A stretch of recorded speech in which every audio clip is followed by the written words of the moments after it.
बुलढाणा जिल्ह्याच्या साखळी बुद्रुक येथील जिल्हा परिषद शाळेतील 4थ्या मध्ये शिकणाऱ्या सिद्धी विठ्ठल सोनूने हिने केवळ 9व्या वर्षी नाशिक जिल्ह्यातील खडतर असा 350 फूट खोल असलेला शितकडा रॅपलिंग करून विक्रम केला आहे। तर यापूर्वी 1800 फूट खोल कोकण कड्यावरून रॅपलिंग करत विक्रम केला होता। तिच्या धाडसी कामगिरीची इंडिया बुक ऑफ रेकॉर्डने देखील दखल घेतली आहे। तिच्या या धाडसाबद्दल हिमॉर्डिल ट्रेक ॲडव्हेंचर संस्थेने सह्याद्रीची हिरकणी ही उपाधी बहाल केली आहे।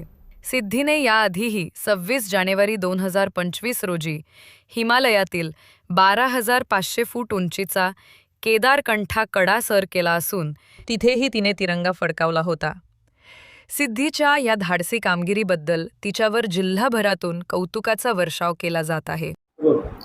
नमस्कार सर्वांना, मी सिद्धीचे वडील विठ्ठल सोनूने, राहणार साखळी बुद्रुक, तालुका जिल्हा बुलढाणा।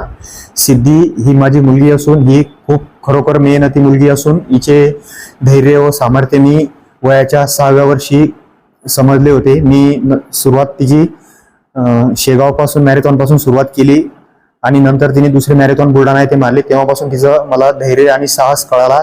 तेव्हापासून मी तिची सुरुवात केली आणि नंतर ती 7 वर्षाची असताना कळसुबाई शिखर पार केले।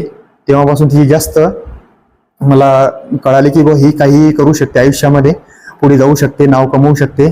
त्यामुळे मी तिला ट्रेकिंगमध्ये सुरुवात केली आणि नंतर बुलढाणा जिल्ह्याचे अनेक अधिकारी व आमदार संजीवभाऊ गायकवाड यांनी अनेक जणांनी मला उत्साह दिला व मी तिला पुढे नेत गेलो आणि ती आता 4 शिखरं तिने पार केलेली आहे। सर्वात पहिले कळसुबाई शिखर, नंतर उत्तराखंडमधील 12,500 फूट केदारकंठा शिखर, नंतर कोकण कडा रॅपलिंग आणि आता नाशिकमधील त्र्यंबकेश्वर जवळ 350 फूट हा धबधबा आहे। तरी हा अत्यंत कठीण रस्ता होता, त्याच्यातून ती पूर्णपणे यशस्वीरित्या पूर्ण पार केली व ती झेंडा फडकवत घरी आली।